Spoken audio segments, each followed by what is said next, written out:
Prince Harry and Meghan Markle change Archewell website homepage to display the names of 9/11 victims.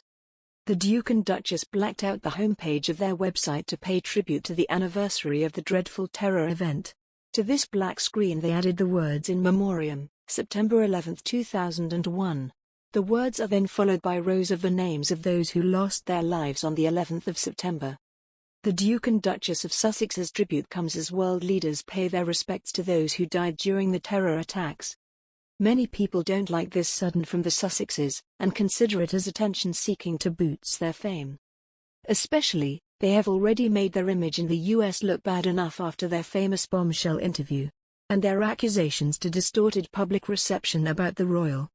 And their popularity also nosedived to the bottom.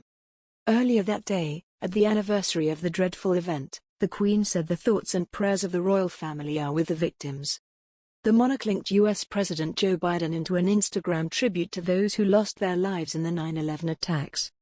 The Queen wrote, "As we mark the 20th anniversary of the terrible attacks on September 11, 2001, my thoughts and prayers, and those of my family and entire nation, remain with the victims, survivors and families affected, as well as the first responders and rescue workers called to duty. My visit to the site of the World Trade Center in 2010 is held fast in my memory.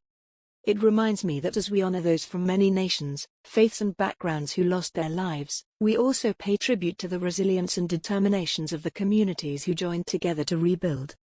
Both Boris Johnson and Sir Keir Starmer praised the international resolve which has galvanized to fight terrorism since the attack. The Prime Minister said the threat of terrorism remained but that citizens had refused to live in permanent fear. He added, 20 years ago, September 11, 2001 became, in President Roosevelt's words after Pearl Harbor, a date which will live in infamy.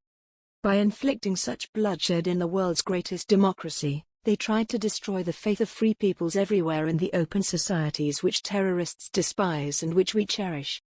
And it is precisely because of the openness and tolerance of the United States that people of almost every nationality and religion were among the 2,977 murdered on that day. This includes 67 Britons, each of them a symbol of the eternal friendship between the United Kingdom and the United States. But they failed to drive our nations apart, or cause us to abandon our values, or to live in permanent fear.